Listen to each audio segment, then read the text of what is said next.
Assalamu alaikum wa rahmatullahi wa barakatuh. Que la paix, la miséricorde et les bénédictions d'Allah soient sur vous. Aujourd'hui, je m'adresse à toi, élu et par la sagesse infinie d'Allah. Car un message essentiel t'attend. Un message qui peut transformer ta vie et te rapprocher encore davantage de ton Créateur. Ne détourne pas le regard. Ne laisse pas passer ce moment. Ce que tu vas entendre maintenant est l'étape finale, celle qui scelle ton engagement et te guide vers la lumière divine. Par amour pour Allah, écoute ceci sans attendre, car c'est dans cette écoute que commence ta véritable élévation spirituelle.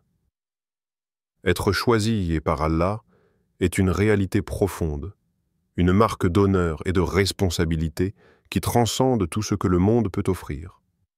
Ce terme « élu-i » évoque quelque chose de sacré, d'un appel divin adressé à une personne spécifique, une invitation à marcher sur un chemin guidé par la lumière d'Allah lui-même.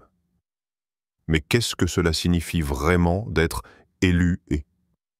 Ce n'est pas simplement un privilège dont on peut se vanter devant les autres, ni une distinction basée sur des critères humains de mérite ou de statut.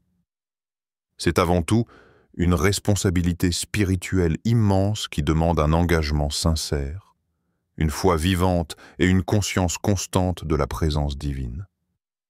Quand Allah choisit quelqu'un, il voit au-delà des apparences, au-delà des erreurs passées, des doutes ou des faiblesses.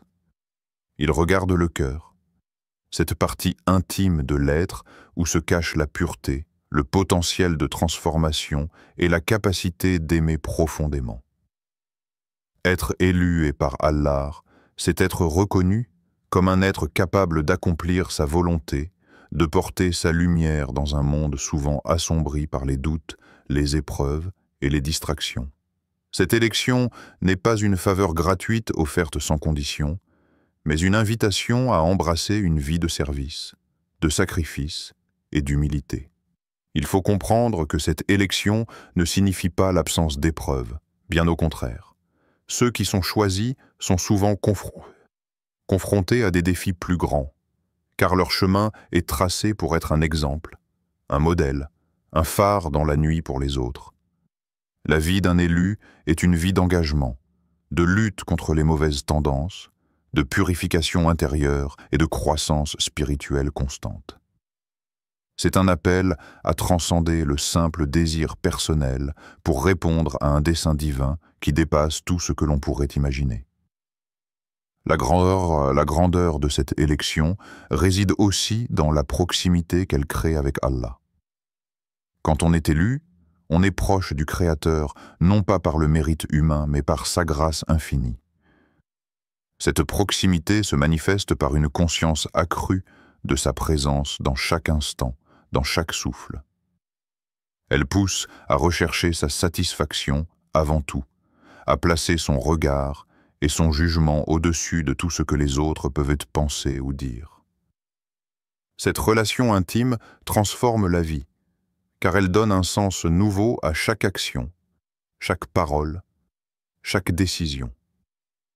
Mais cette proximité divine exige aussi de l'humilité. Être élu, c'est réaliser que tout ce que nous sommes, tout ce que nous pouvons accomplir, vient d'Allah. C'est un rappel constant que la fierté personnelle doit laisser place à la gratitude et à la reconnaissance. Cela signifie aussi reconnaître ses limites, ses faiblesses, et se tourner toujours vers Allah pour chercher force, sagesse et guidance. L'élu-i ne peut jamais se reposer sur ses lauriers ou sur son statut apparent. Il ou elle doit continuer à se purifier, à apprendre et à avancer dans la foi. Dans cette perspective, être élu et par Allah est un appel à l'action. Ce n'est pas une position statique, mais un mouvement vers plus de lumière, plus de vérité, plus d'amour. Celui ou celle qui est choisi doit porter la lumière divine dans son environnement, être un vecteur de paix, de justice et de bienveillance. Cela se traduit par des actes concrets, mais aussi par une posture intérieure d'ouverture, d'écoute et de compassion. L'élué devient un instrument entre les mains d'Allah pour guider, inspirer et transformer. L'élection divine n'est pas un chemin facile car elle implique souvent d'aller à contre-courant des normes sociales, des influences néfastes et des tentations du monde. L'élu doit apprendre à distinguer ce qui vient vraiment d'Allah de ce qui est simplement un désir égoïste ou une pression extérieure. Cela demande une foi solide, une confiance inébranlable dans la sagesse divine, même lorsque les circonstances semblent défavorables. C'est dans ces moments d'épreuve que la véritable nature d'un élu se révèle, car il ou elle puise sa force non dans ses propres ressources, mais dans la grâce et la promesse d'Allah. Il est important aussi de comprendre que cette élection n'est pas réservée à une élite spirituelle inaccessible. Allah choisit qui il veut, sans discrimination, selon sa sagesse parfaite. Cela peut être toi, moi, ou n'importe quelle personne sincère dans son cœur. L'élection divine est une invitation ouverte à tous ceux qui souhaitent répondre à l'appel, à ceux qui veulent marcher humblement dans la lumière, malgré leurs imperfections. Ce n'est pas un honneur réservé aux plus parfaits, mais un appel à la transformation et à la fidélité. Être élu, c'est aussi accepter que cette vie est temporaire, et que le véritable but dépasse largement les préoccupations matérielles ou éphémères. Cette conscience élève le regard au-delà des difficultés du moment, des succès ou des échecs, pour se fixer sur l'éternité promise par Allah. L'élu vit avec cette perspective, trouvant la paix intérieure même dans les tempêtes, car il ou elle sait que chaque épreuve est une étape vers un but plus grand. Cette foi en la promesse divine est une source de courage et d'espérance inépuisable. En réalité, cette élection divine transforme radicalement la vision de soi. Au lieu de se définir par les jugements du monde ou par les critères superficiels, l'élu se connaît à travers le regard d'Allah, avec la certitude d'être précieuse à ses yeux malgré ses erreurs et ses faiblesses. Cette confiance donne la force de se relever après chaque chute, de persévérer dans le bien, de pardonner et d'aimer inconditionnellement. Enfin, être choisi et par Allah est un don qui appelle à la responsabilité collective. L'élu ne vit pas sa foi uniquement pour lui-même ou elle-même, mais pour le bien de la communauté, pour le rayonnement de la vérité divine autour de lui ou d'elle. Cela signifie agir avec justice, compassion et courage, inspirer les autres à se rapprocher d'Allah et contribuer à bâtir un monde où règne la paix et la miséricorde. C'est un appel à être un pont entre le ciel et la terre, un messager de lumière dans un monde qui en a cruellement besoin.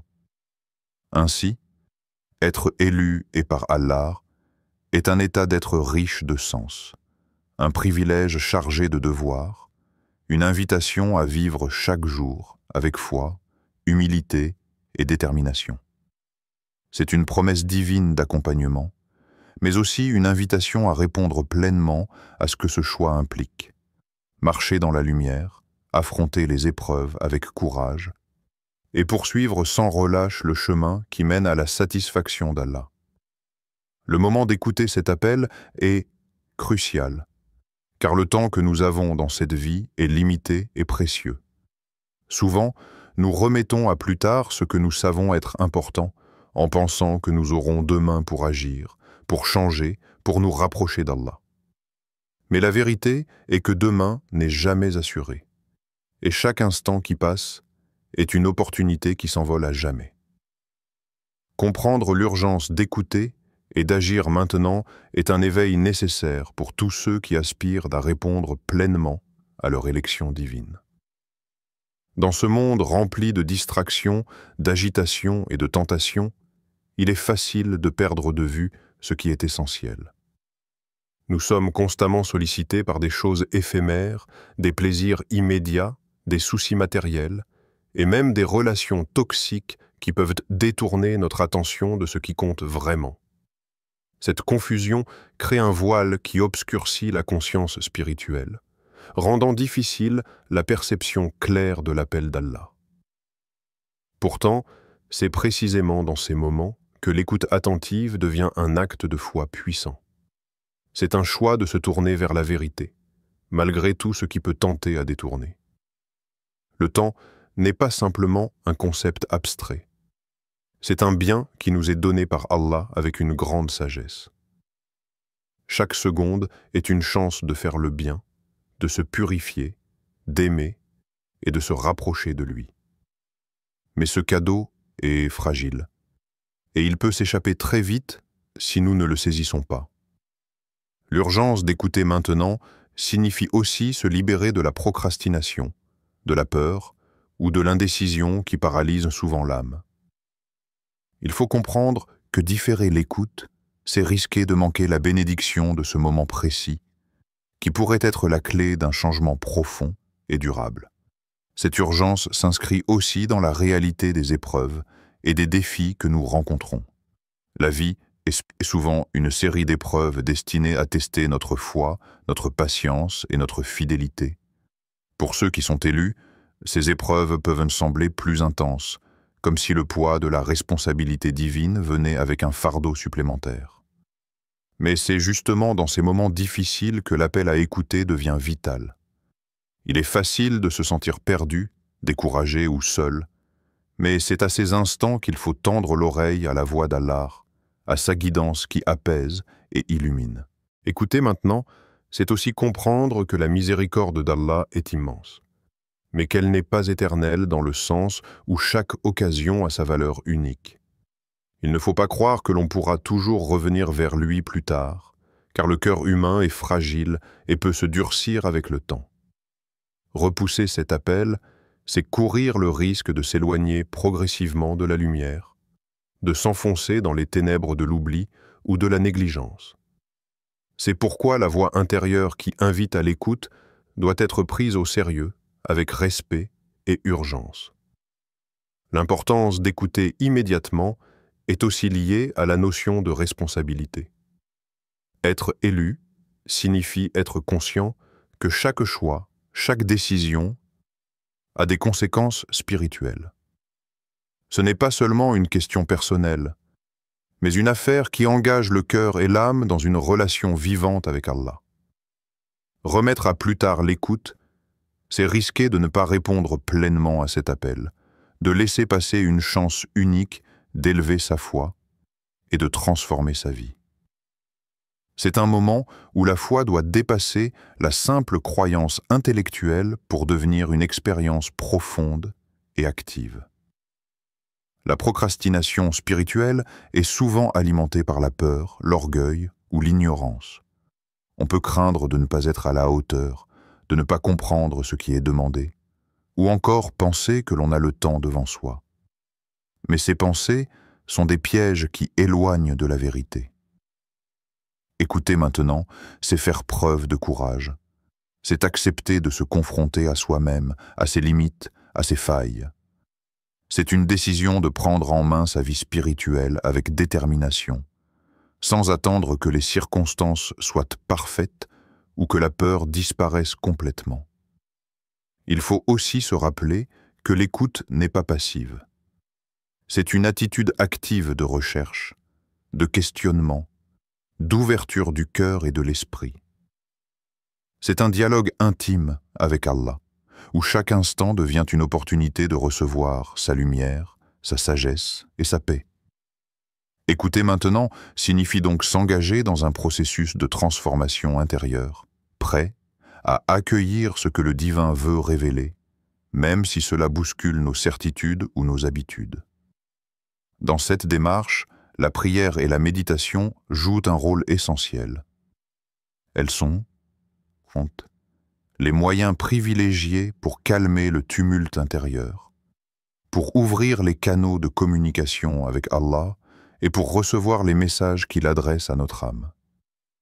Cultiver ce silence sacré dans le cœur permet d'entendre plus clairement l'appel qui résonne en nous et d'y répondre avec sincérité et foi. L'urgence d'écouter maintenant est aussi une invitation à ne pas se laisser distraire par les voix contradictoires du monde. Il y a tant d'opinions, d'idées, de philosophies qui cherchent à nous détourner du chemin droit.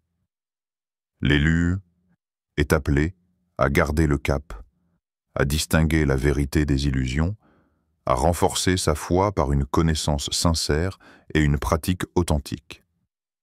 Cette vigilance spirituelle est une forme d'écoute attentive, un effort constant pour ne pas perdre le contact avec ce qui est essentiel. Enfin, il est important de comprendre que cet appel à écouter maintenant n'est pas une charge pesante, mais une source de paix et de joie. Répondre à cet appel, c'est entrer dans une dynamique de vie renouvelée, où chaque jour devient une occasion de se rapprocher d'Allah, de grandir dans l'amour et la lumière. C'est une invitation à vivre pleinement, avec conscience et gratitude, sachant que le chemin est guidé par celui qui est le plus miséricordieux. En somme, écouter maintenant est un choix de vie, un acte de foi qui peut transformer le quotidien. C'est une décision qui ouvre les portes à une réalité spirituelle plus profonde, à une expérience de la présence divine plus intense. C'est la clé pour avancer sur le chemin de l'élu, pour franchir cette étape finale avec confiance et sérénité, portée par la lumière d'Allah qui ne faillit jamais. Il est important de comprendre que cette étape finale, vers laquelle nous sommes tous appelés, est une invitation profonde à la transformation intérieure. Ce n'est pas simplement un changement superficiel, une modification temporaire de comportement, mais une révolution complète de l'âme, une réorientation totale vers Allah dans une relation d'amour, de confiance et de soumission sincère.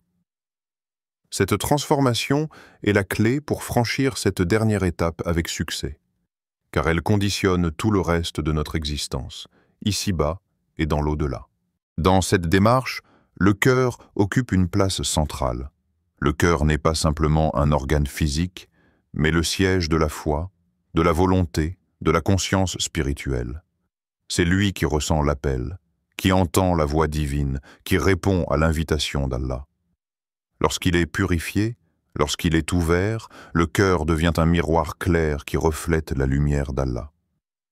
Mais si le cœur est encombré par les rancunes, la colère, l'orgueil ou les distractions du monde, il devient opaque, sourd à l'appel. C'est pourquoi l'étape finale passe nécessairement par un nettoyage intérieur, un retour à la sincérité et à l'humilité. Cette purification du cœur se fait par un engagement sincère à abandonner les attaches qui nous éloignent d'Allah. Il s'agit de laisser derrière soi tout ce qui entrave notre lien avec lui. Les péchés, les mauvaises habitudes, les relations toxiques, les pensées négatives. Cet acte de détachement demande du courage et de la persévérance, car souvent ces attaches sont devenues familières, presque confortables, même si elles nous blessent au fond.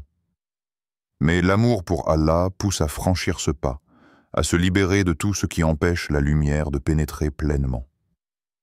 En même temps, cette étape finale est aussi une invitation à renouveler sa foi. Ce renouvellement n'est pas un simple rituel ou une formule répétée, mais une redécouverte vivante et profonde de la présence d'Allah dans notre vie. C'est un engagement à placer notre confiance en lui, à croire en sa sagesse même quand les épreuves sont dures, à accepter sa volonté même quand elle dépasse notre compréhension. Cette confiance renouvelée nous donne la force d'avancer malgré les difficultés, avec la certitude que nous ne sommes jamais seuls. Un autre aspect essentiel de cette transformation est l'amour sincère pour Allah. Cet amour est la source même de notre élection. Ce n'est pas un amour tiède ou superficiel, mais un amour qui brûle, qui consume les doutes et les peurs, qui inspire à donner le meilleur de soi-même. Quand on aime véritablement, on cherche à plaire à l'aimer. On accepte ses commandements avec joie. on désire ardemment être proche de lui. Cet amour purifie le cœur, éclaire le chemin et donne un sens profond à chaque action. L'étape finale est aussi celle de l'acceptation totale de la responsabilité de notre vie spirituelle. Être élu signifie être conscient et que chaque instant est un don précieux, une opportunité de faire le bien, de grandir dans la foi, de laisser une empreinte positive. Cela signifie aussi comprendre que nous sommes les artisans de notre destinée, que nos choix façonnent notre avenir éternel. Il ne s'agit pas d'une fatalité, mais d'un appel à la liberté responsable, guidée par la lumière d'Allah. Dans ce cheminement, la prière et la méditation deviennent des alliés indispensables. La prière n'est pas simplement un devoir, mais un moment sacré de rencontre avec Allah, une source d'apaisement et de renouvellement. C'est par elle que le cœur trouve sa paix, que l'âme se fortifie, que la lumière divine vient éclairer les ténèbres intérieures. La méditation sur les versets sacrés, la contemplation des attributs d'Allah, le rappel constant de sa grandeur et de sa miséricorde sont autant d'actes qui nourrissent cette transformation intérieure. Il faut aussi souligner que cette étape finale implique un engagement dans l'action concrète. La foi ne peut rester enfermée dans le cœur ou dans la pensée. Elle doit se manifester dans nos comportements, nos paroles, nos relations. C'est dans la manière dont nous traitons les autres, dont nous vivons nos responsabilités quotidiennes, que se révèle la profondeur de notre transformation.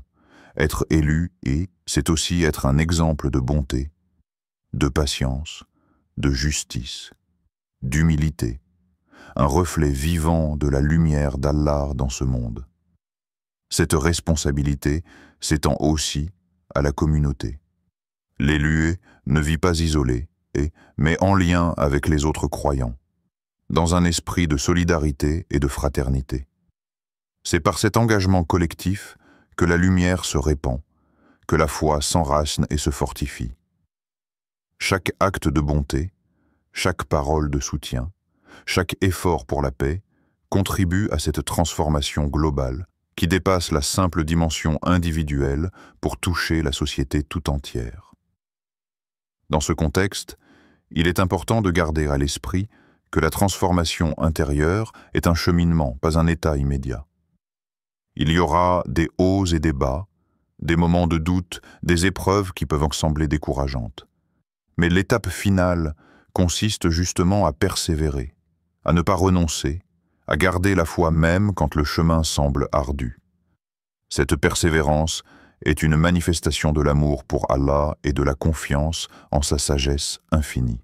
Enfin, cette transformation est aussi une source de paix profonde. Quand le cœur est purifié, quand la foi est renouvelée, quand l'amour pour Allah est vivant, l'âme trouve un refuge sûr, une lumière qui éclaire même les nuits les plus sombres. C'est cette paix intérieure qui est la récompense de ceux qui ont su écouter l'appel et franchir l'étape finale. Elle est un avant-goût du paradis, une promesse de la miséricorde divine qui accompagne ceux qui se sont donnés entièrement à Allah. Ainsi, cette étape finale n'est pas une fin, mais un commencement nouveau. C'est l'entrée dans une vie spirituelle plus intense, plus vraie, plus lumineuse. C'est la réalisation concrète de notre élection, la confirmation de notre engagement envers celui qui nous a choisis par amour. En écoutant maintenant, en acceptant cette transformation, nous ouvrons la porte à une existence riche de sens, guidée par la lumière d'Allah, capable de traverser toutes les épreuves avec foi et sérénité.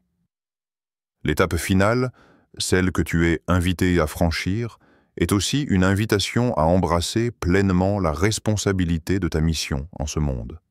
Être choisi et par Allah n'est pas un privilège passif, mais un appel vibrant à agir avec conscience, détermination et humilité. Ce rôle d'élu implique d'incarner les valeurs divines dans chaque aspect de ta vie, pour devenir un exemple vivant et une source d'inspiration pour les autres. Ce chemin n'est pas simple, mais il est porteur d'une grande lumière et d'une promesse infinie. Ce que cette étape finale te demande, c'est d'aller au-delà de la simple croyance ou des pratiques religieuses habituelles. Il s'agit d'un engagement total qui transcende les apparences, un engagement du cœur, de l'esprit et des actes. Il ne suffit pas de répéter les paroles ou d'accomplir les rites, mais il faut vivre la foi dans sa vérité la plus profonde, en la manifestant dans chaque geste, chaque parole, chaque décision. Cela demande une conscience constante de la présence d'Allah, une vigilance envers soi-même et une détermination à progresser sans relâche. Cet engagement est aussi une démarche d'amour et de service. L'amour pour Allah se traduit par l'amour sincère pour ses créatures, car servir l'humanité, aider son prochain, soulager les souffrances, défendre la justice, c'est aussi servir Allah. C'est en étant au service des autres que la foi trouve sa pleine expression et que l'élu révèle sa véritable grandeur. L'étape finale est donc aussi un appel à la générosité, à la compassion, à la bonté sans limite, même envers ceux qui peuvent paraître éloignés ou différents. Dans cette perspective, la patience devient une vertu essentielle. Le chemin est semé d'épreuves, de difficultés, parfois d'incompréhension et de rejet. Ceux qui sont choisis par Allah ne sont pas épargnés des défis. Au contraire, ils sont souvent mis à l'épreuve pour fortifier leur foi et affiner leur caractère. La patience ne consiste pas à subir passivement les difficultés, mais à les traverser avec courage, en gardant la foi et la confiance en la justice divine. C'est par cette endurance que l'élu s'élève, qu'il ou elle gagne en sagesse et en maturité spirituelle. Le pardon est également une composante fondamentale de cette étape finale. Pardonner à ceux qui nous ont blessés, à ceux qui nous ont éloignés de la vérité, c'est libérer le cœur des rancunes et ouvrir la porte à la paix intérieure. C'est une force qui transforme la souffrance en lumière, la colère en compassion. Pardonner ne signifie pas oublier ou cautionner le mal, mais choisir de ne pas laisser la douleur contrôler notre vie. C'est un acte d'amour envers soi-même et envers Allah, qui nous libère et nous rapproche de lui. Cette étape finale est aussi une invitation à cultiver l'humilité, cette qualité précieuse qui permet de reconnaître ses limites, ses erreurs et sa dépendance totale à Allah. L'humilité est le fondement de la sincérité. Elle ouvre le cœur à la vérité et à la lumière divine. Être élu ne signifie pas être supérieur aux autres, mais être un serviteur sincère et dévoué, conscient que toute grâce vient d'Allah seul. Cette humilité nous protège de l'orgueil, qui est un obstacle majeur sur le chemin spirituel. Dans cette même dynamique, la gratitude prend une place centrale. Reconnaître les bienfaits d'Allah dans notre vie, petits ou grands, cultiver un cœur reconnaissant, c'est entretenir une relation vivante et nourrissante avec lui. La gratitude nous permet de voir la beauté même dans les épreuves, de comprendre que tout ce qui arrive est un signe de sa sagesse infinie. Elle transforme notre regard sur le monde, nous aide à rester ancrés dans la foi et à avancer avec joie.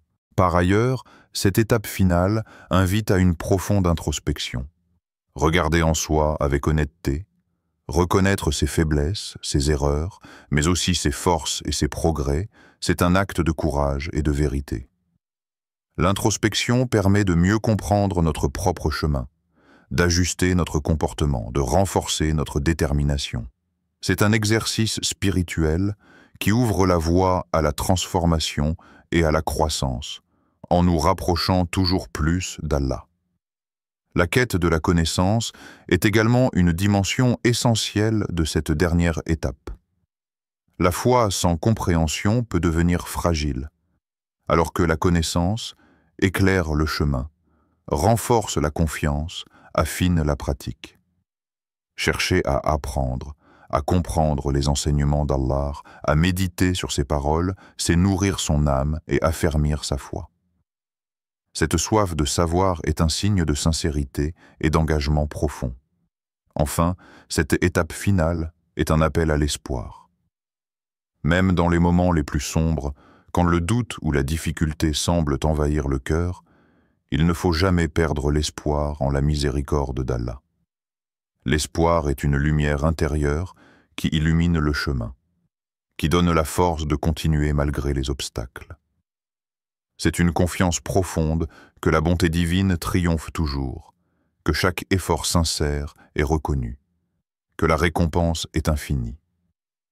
En écoutant cet appel sans attendre, en embrassant pleinement cette étape finale, tu te prépares à entrer dans une dimension nouvelle de ta foi, où chaque pas est guidé par la lumière d'Allah, où chaque action porte un sens profond.